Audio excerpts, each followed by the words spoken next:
The Avengers. That's what we call ourselves. Sort of like a team. Earth's mightiest heroes type thing. Avengers, time to work for a living. That's my secret. I'm always angry. I am on the side of life. You get hurt, hurt him back. You get killed, walk it off. I'm here to talk to you about the Avenger Initiative. I'm your host, Andrew, and I'm here to talk to you about the Avengers. Welcome to episode 5 of Some Assembly Required, your weekly adventure into the annals of Earth's mightiest heroes, the Avengers. This week, we will be taking a look at Fantastic Four number 25 and number 26, The Hulk versus the Thing, and the Avengers Take Over. So this is our first attempt at covering 2 issues. This may go wonderfully, beautifully, amazingly, or there may be wailing, gnashing of teeth, and flames at the end. You're going to have to stick around and see what happens. I make no promises. So both of our issues are written by Stan Lee, pencils by Jack Kirby, and inks by George Bell. Issue 25 has letters by Sam Rosen, and issue 26 has letters by Art Simic. So let's go ahead and jump right into the issues. First thing I do want to point out is we've got a really nice cover for Fantastic Four number 25. Overall, I'm kind of generally disappointed with the Avengers covers we've gotten so far, the first 4. They're not bad, but they're not great. This is a strong cover, though. The colors are just really, really vivid. Got some action on the cover. There are a ton of words, which is kind of a Silver Age cover thing. Although, admittedly, the Silver Age is not the only one that's guilty of that, but there's a lot of words, and that detracts a little bit. It's a solid cover. So I also do want to point out that getting into these 2 issues, they are Fantastic Four issues, so the focus of the issue is actually about the Fantastic Four. And really, we're talking about it because of its tie-in with the Avengers. They're kind of a guest star to the issue. And we'll get into the why here towards the end of the episode. So this issue has a very typical Fantastic Four start in that the family is arguing. It's kind of one of the things they're known for. They're very normal interpersonal relationships. So you've got Reed Richards, who is Mr. Fantastic, who can stretch himself. You have Sue Storm, who is the Invisible Girl. She will go by different names later on, but currently she is using the Invisible Girl, and she can make herself invisible and create force fields. You have Johnny Storm, the Human Torch, which is kind of self-explanatory. He makes himself light on fire and he can fly. And then you have the Thing, who's this kind of rocky, monstrous-looking character who's super strong and very resilient. And the other 3, aside from Ben Grimm, the Thing, can pass as normal. The Thing, on the other hand, really can't. He kind of has to go in disguise frequently. So a lot of these early issues, Reed Richards is off looking for some kind of cure to change him back from the Thing into Ben Grimm. And Ben's kind of not having this in the sense that Ben really wants to be able to transform back and forth at will and not just give up his powers. And that's where we find the Fantastic Four here, is the Thing and Mr. Fantastic are arguing about a formula that Mr. Fantastic has developed that should transform him back into Ben Grimm. Admittedly, in the Thing's defense, I don't know that I would drink something that Reed Richards freely admits to having invented by accident. The consequences of that are unknown, to say the least. I mean, even though Reed is a super scientist, there still should be some science involved instead of accidents. Putting an end to the fight, the Thing's blind girlfriend, Alicia, comes up to the Baxter building with a newspaper asking if someone can read it to her. And it's actually a nice little tie-in because the headline for the newspaper is discussing the Avengers' return to the United States after fighting Hulk and Namor, which is obviously what we just saw in the last issue. That's one of those things that I really love about these comics, is you get a great sense of the shared universe that these Marvel heroes inhabit, especially in the early days. Not only do the characters and the things that they do impact the other books, they also make a lot of cameos. We've already seen Iron Man using his projection device to go contact Spider-Man and the Fantastic Four and X-Men. So these characters really are heroes, in the same city, but also just in the larger sense in a shared universe. So quickly we jump from New York and the Baxter building to once again somewhere in the Southwest, where 2 truckers are unable to make their way down the road due to a boulder placed in the road by the Hulk, who wants a lift. He's trying to get somewhere. It's unclear where he's trying to go specifically. He dumps out most of their cargo and jumps in the back of the truck and kind of falls asleep and turns back into Banner. Eventually, the truck is stopped at a checkpoint looking for the Hulk, and Banner goes running out of the back of the truck because he doesn't want to be discovered. Of course, the truck stops very near Hulk's secret laboratory, and we actually get a really nice transition from Banner to Hulk kind of in the shadow of some rocks, and they use that shadow to great effect, where it looks like the Hulk and the green is literally washing over Banner from left to right. And it gives you that sense that it's not an instantaneous thing. It really just kind of overcomes him like a wave. It's great, great art. And of course, our heroes, the Avengers, or in this case, some of the heroes, the Avengers, are hot on Hulk's trail. And they find the wrecked cargo that Hulk had left behind. So Rick Jones inadvertently lets it slip, though, that Hulk is probably going to his secret lab. Which the Avengers go, I'm sorry, you said secret lab? Go on, please. And Rick has that moment of, oh, I'm sorry, I said too much, I can't say anymore. Because at this point, you've already said that much, just let it go. The guys are trying to help. They're trying to control Hulk. They're at least trying to do it with his best interest in mind. The Avengers are not Thunderbolt Ross. Of course, Hulk, back in his lab, wants nothing to do with puny Banner and destroys the lab. And just so happens to find a folded up newspaper that Banner had in his pocket, talking about the Avengers having replaced him with Captain America. And he says, that's it, I can't do this, I'm going to wipe out the Avengers. They replaced me, how could they? Even though I quit the team. Because remember, they didn't kick Hulk off the team, Hulk quit the team. Again, in fairness, they didn't really want Hulk on the team anymore, but Hulk was the one who actually said, screw it, I'm out.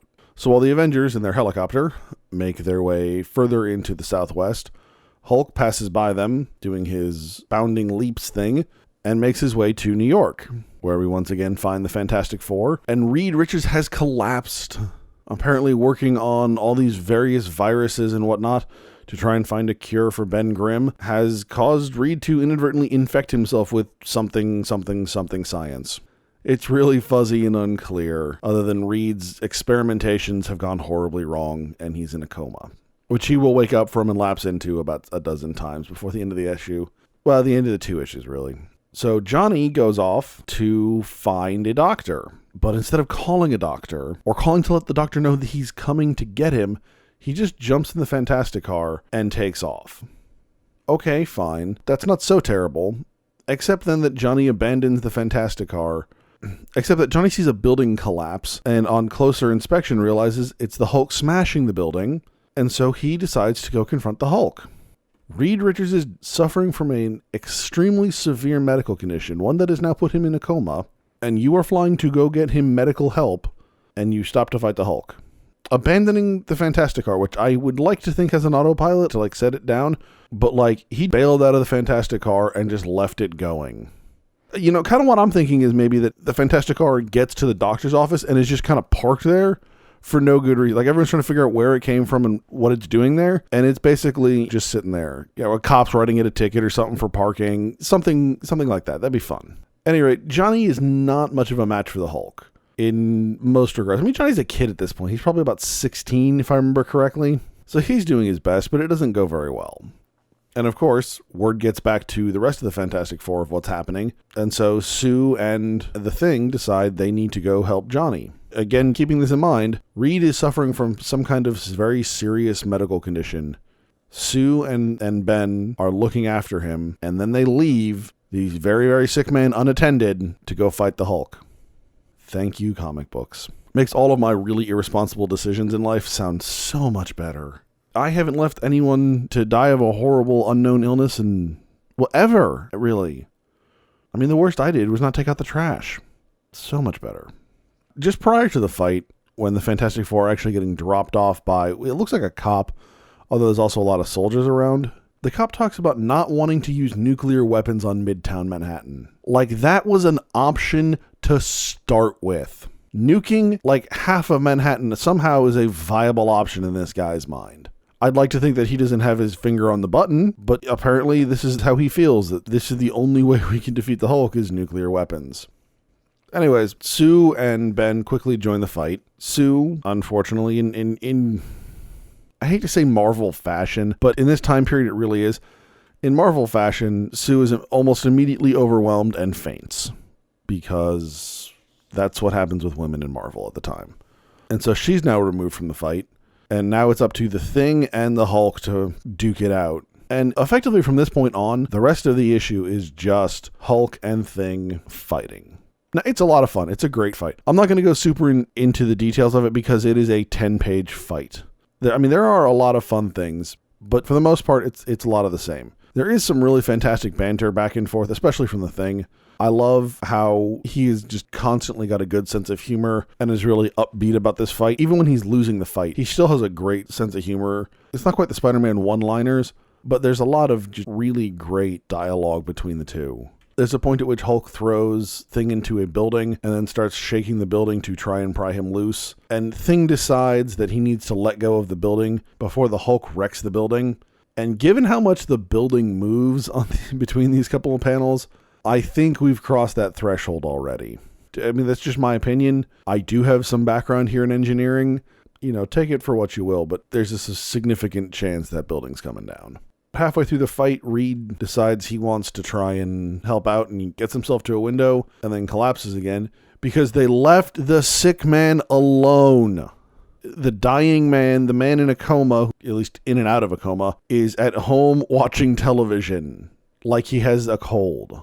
And again, doesn't go well for Reed. We also do get a brief introduction to the Yancey Street Gang, at least for those of us who are Avengers and not Fantastic Four readers. Basically, the Yancey Street Gang is a gang that Ben Grimm was a member of as a kid, and they look at him as kind of a traitor because he went off and got educated. It's a lot of blue-collar guys, and in general, they tend to play pranks on the Thing. So finally, almost at the end of this issue, Reed gets a doctor. We're on page 19 by the time Reed actually gets medical attention. And about all the doctor does is put him back in bed and say, he needs more help than I can give him. The doctor's actual quote is, "I've got to go now. With the Hulk still at large, there's no telling where I'll be needed next." You'll be needed next here. Reed's still sick. So I do actually have one complaint with this particular issue in that I really think the issue should have ended on page 21. There's a great 2/3 page single panel of the Hulk, and it's basically like it was shot through a TV camera of the Hulk kind of giving the city an ultimatum. "I've more important work to do. I'll tear the city apart brick by brick if I have to find the Avengers, and now there's nothing that can stop me." First, it's a fantastic Hulk. Not quite pinup, but it's a great near full page splash of Hulk. And then we go on to another page that isn't nearly as interesting. And quite honestly, the art on this page is not nearly as good as the previous page. It really feels to me like they were short on the page count, and so they added this page in at the end just to make the count. And it really, I think, detracts from the overall end of this issue, the overall feel of it.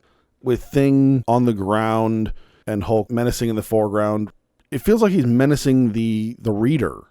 It's a much more suspenseful ending for the book. So that was issue 25. Issue 26, like we mentioned, the Avengers take over. We will actually get a lot more Avengers. They were on for all of about a page and a half in issue 25. Issue 26, they will be a much more integral part of the story. So one of the things I failed to mention earlier is Thing is aware that he can't overpower Hulk. And in fact, Thing and Hulk have met before in Fantastic Four number 12, where Thunderbolt Ross actually hires the Fantastic Four to help him try and figure out what's destroyed this new weapon he's working on. He thinks it's the Hulk because it's Thunderbolt Ross. And the Fantastic Four start off thinking that way, but they eventually figure out it was some Russian spy. But in the process, the Fantastic Four do get to go a couple of rounds with Hulk, who obviously has very impressive strength compared to even the Thing. But Thing realizes he has to outsmart the Hulk. Almost immediately into issue 26, we get him trying to do that. We actually get a great panel. He's basically been beaten down into a hole, and he takes a bunch of rocks and whatnot and grinds it up into dust and throws it at Hulk. But the image on the page we get is really, really amusing. It really looks like the hole in the ground is just vomiting dirt onto the Hulk. And it's one of, I think, my favorite panels from this issue. Thing takes advantage of that particular moment and reinitiates his physical fight with the Hulk. Meanwhile, Reed Richards is finally getting actual medical attention. It is literally taken effectively an issue for Reed to be treated by medical professionals. We also get a cut to a hospital where Johnny Storm is being treated. And we know it's Johnny Storm because everything is asbestos. So for those unfamiliar with asbestos, outside of the mesothelioma commercials that are constantly on television, it's a material that is known for its electrical and heat-resistant qualities and was used in a lot of things like insulation and fire-retardant material. So in the context of the 1960s, when it was widely used, it actually makes sense for them to use asbestos material for Johnny Storm. His pajamas are asbestos. He's surrounded by asbestos screens. His bandages are made out of asbestos. Looking at it from a modern perspective, we're sitting here going, oh my God, it's lung cancer everywhere. When you look at it in its context of 1964, it makes a lot more sense. So, of course, Johnny wakes up in the hospital and wants to rejoin the fight, takes off his asbestos pajamas, but leaves on the bandages because how else would we remember next page that he's injured, unless he's wearing bandages. So now we have Johnny and Thing fighting the Hulk. So as much as I complain about the Avengers not working as a team, the Fantastic Four really does make an attempt to work as a team. It's not always particularly successful, and that actually really plays into their group dynamic, that kind of bickering family thing. But they are always looking out for one another and always trying to help. You know, it's the idea like if you've got an older or younger sibling, you can pick on your sibling as much as you want. But if someone else picks on your sibling, that's a line too far. That has to be dealt with. Much in that way, Johnny decides to help Thing by shooting molten bricks at Hulk again, because he did this in the last issue, and it worked out so well for him he ended up in the hospital. Of course, the is much more powerful than the Thing and the Human Torch combined, and quickly knocks them both out of the fight, at which point the army decides it's their turn, because that's going to be helpful. And they fire artillery at the Hulk. Now, this is actually a really cool sequence where the Hulk catches the artillery shell and uses its force and momentum to redirect it and cause it to launch and explode out above the buildings. It reminds me a lot of in issue 3 where Iron Man redirects a shell using his magnetic repulsors. I think this is a much cooler effect than that, but again, running with a similar theme. So while Johnny and the Thing attempt to figure out where Hulk is gone, we, the reader, see that he has disappeared down into the subway tunnels in New York, and Hulk actually commandeers a subway train and starts driving it over to the east side. Now, I love this because we actually get a panel of Hulk as a train conductor, actually driving the train. And I would really love to have seen a panel of like Hulk pulling out of his pocket one of those old school gray and white striped train conductor hats and just sitting there kind of in his cramped little conductor's booth, driving the train along. You know, it's like it's some kind of other hobby or like childhood fantasy being fulfilled. You know those trains at like amusement parks that are like intentionally miniaturized where like, you know, one person fits in a little box car, quote unquote, and then there's the person driving the train around. That's what I want to see, except I want to see Hulk doing that with a subway car. Of course, though, Hulk is making his way to the east side to go to the mansion of Tony Stark where he knows the Avengers meet, because Hulk is there to surprise them. And I think it's Hulk that actually gets the surprise, because the Hulk walks into a dark room and then somebody turns the lights on. It's like the Avengers are throwing a surprise party for Hulk. Of course, in this case, the surprise is Hulk bum rushes everyone, grabs Rick Jones, and then smashes his way out of the building. I mean, admittedly, if that happened to me, that's, you know, kind of surprising. I lead a fairly dull life. I'm sure there are people out there for whom Hulk's actions perfectly normal. That's Tuesday. All right, so we are on page 11 now. So page 3, Reed Richards got medical attention. Page 11, he's better. Not 100%, but he's not dying anymore, and he's going to go join the fight. In 8 pages, Reed Richards went from near death to mostly okay. I kind of have a cold right now, and I've had this cold for like a few days. In 8 pages, Reed Richards went from a coma to fine, and I've had a cold for a week. Comics, this is bull. But alas, I will still have my cold for a few more days. And Reed's fine-ish. And the Fantastic Four run off to join the fight. Speaking of fight, Wasp gets to do something. That probably came off more sarcastic than it was intended to be. I am looking forward to the point at which Wasp and other female characters get to do more. And we're slowly getting there. Progressively, Wasp will do more and more. She will play a bigger role here actually at the end of this issue, though she really doesn't get the credit for it. But Wasp is doing her damnedest to at least slow down Hulk and stop him by creating some kind of buzzing insect vibration in his ear, and Hulk decides to try and stop it by doing that thing where you kind of turn your head. If you got swimmer's ear and you turn your head and you kind of bang on the good ear, trying to get the water to loosen up on the bad ear. You ever seen the last episode of Seinfeld, like the series finale, when Kramer starts doing that on the plane and causes the plane to make an emergency landing? That's what Hulk is doing right there. And of course, because he's Hulk and he beats on his own head hard enough, he's able to knock Wasp out of his ear, at which point he is immediately charged by Captain America. And this is the point in the issue where hilarity ensues, because we get the obligatory combination of superhero teams and they can't stay out of each other's way. Human Torch causes problems for Cap, Reed Richards accidentally lassos Iron Man's arm, Sue Storm catches Ant-Man, or in this case Giant Man, in a force field, and Thor just clocks the Thing with Mjolnir. This is also a fun 2 panels where we get one of the Thing just about to get hit and then one of Thor looking, and all you see is just Thing's feet as he's thrown off panel. It's a lot of fun. And of course, this is very much a comic book superhero team adventure trope, but it's fun. And so we do it. Of course, the Hulk manages to escape. The 2 teams end up bantering with one another and kind of arguing and blaming one another for his escape until they finally decide to work together. And in fact, realistically, it's Thing and Thor who really push the 2 teams together. So I don't know about anyone else, but having read these couple of panels, I now want a Silver Age Thor and Thing team up. Marvel, give me like a 5-issue miniseries bromance between Thing and Thor. It'd be a lot of fun. So while our heroes have been discussing and debating and arguing, Hulk has made his way to a construction site where he starts dressing down Rick Jones for what the Hulk feels is a betrayal by Rick teaming up with Cap, and then the Avengers and Fantastic Four promptly show up. So this is one of those times that I mentioned that the Fantastic Four at least make a much better attempt at fighting together as a team. And we see a good example here with Iron Man pushes the Human Torch out of the way to get him away from Hulk, but he pushes a little too hard, and so Reed and the Thing use Reed physically as a slingshot and launch him so he can catch Johnny and keep him from falling to his death. It's not a great example, but there is much more of an effort made by the Fantastic Four to work as a team than the Avengers. You know, partially this comes from the fact that they have been a team longer. I also think a lot of this has to do with the fact that the Fantastic Four consider themselves family. So there is a much stronger, concentrated effort to make that team dynamic happen, whereas the Avengers are all heroes in their own right, in their own, quite honestly, in their own solo books. So making them work together isn't nearly as easy as it would come for the Fantastic Four. And quite honestly, from a writing perspective, it's much easier for the Fantastic Four since it's the only book they're in. They exist only together.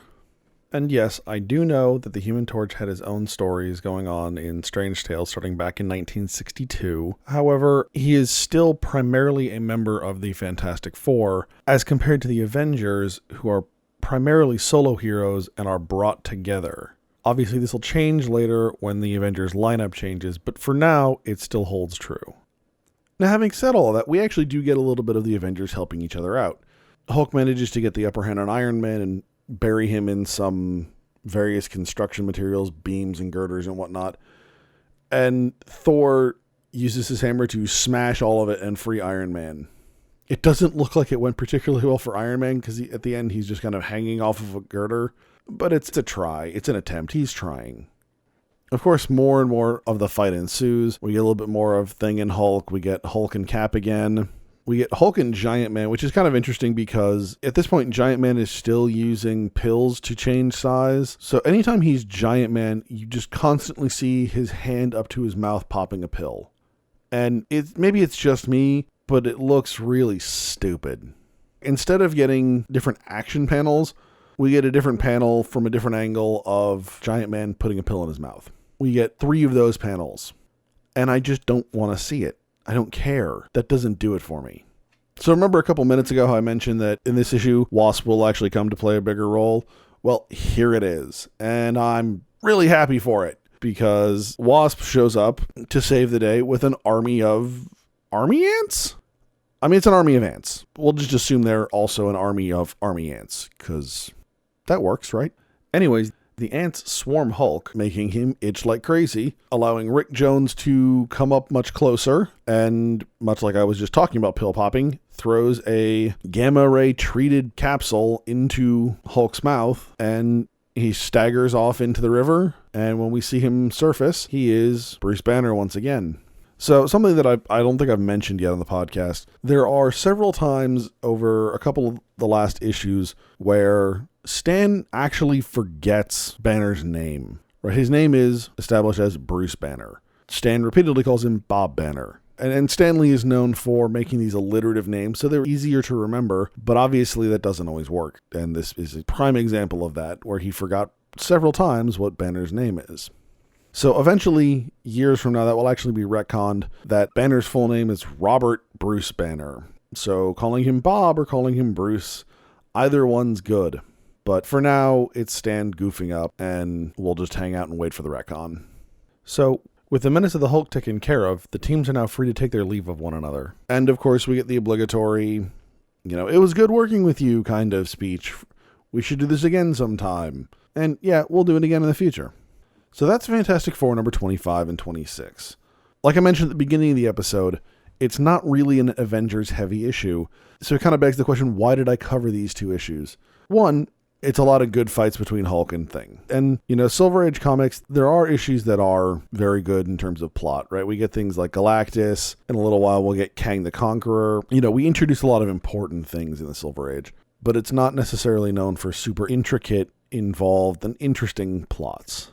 So picking out an issue because it's got a lot of really good action sequences is about as good a reason as any for anything in the Silver Age. You might as well play to its strengths. The other reason is between this issue, X-Men number 9, and Avengers number 11, we will effectively pair up the Avengers with most of the major superheroes in the Marvel Universe. Obviously, in X-Men number 9, we will get the X-Men, and in Avengers number 11, in a couple of months, we will team up with Spider-Man. So that covers nearly everyone. And there's a couple of lesser characters that we won't interact with for a while, like Doctor Strange, who won't actually join up with the team until issue number 60. But otherwise, between these three issues, we cover effectively the entirety of the Marvel Universe. And like I talked about before, Marvel is really, really good at that shared universe concept, and I just kind of wanted to help reinforce that. Like I said, there is some good Avengers stuff in these issues. It's just not Avengers-centric. The other reason, and we'll get to this next week, is that it sets up Avengers number 5 pretty well. We'll actually pick up very shortly after the events of this issue, and we will see the effects of the last two issues on the Avengers. Overall, I think the art on these two issues is really good. I think Fantastic Four overall has a little bit better art than the Avengers. We get better backgrounds, I think, in general in this book. You still get a lot of the monocolor backgrounds and monocolor and ridiculous color backgrounds, purples and things like that. But there are a lot more highly detailed backgrounds than there are in the Avengers. Obviously, by modern standards, these backgrounds are non-existent and dull, but by the standards of the time, they're actually fairly intricate. Like I mentioned, though, as far as story goes, it's pretty blah. The fights are really fun. We get some good dialogue from the Thing. Other than that, this is a completely unmemorable series of issues. And again, I have to complain about the second to last page of issue 25. Page number 21 really seemed like the logical place to end the story, and then we get another page of really what looks like filler art and filler panels. So remember, you can find us at AvengersAssembly.com, follow us on Facebook, Instagram, and Twitter, and you can find this podcast on iTunes, SoundCloud, and YouTube. If you'd like to be a part of the podcast, you can send comments or questions to Andrew at AvengersAssembly.com, and we'll see if we can get some of those on the show. I'd love to hear from you guys. Next week, we will be returning to our Avengers title proper with Avengers number 5 and the Invasion of the Lava Men. All right, hey. All right, good job, guys. Let's just not come in tomorrow. Let's just take a day. You ever tried shawarma? There's a shawarma joint about 2 blocks from here. I don't know what it is, but I want to try it.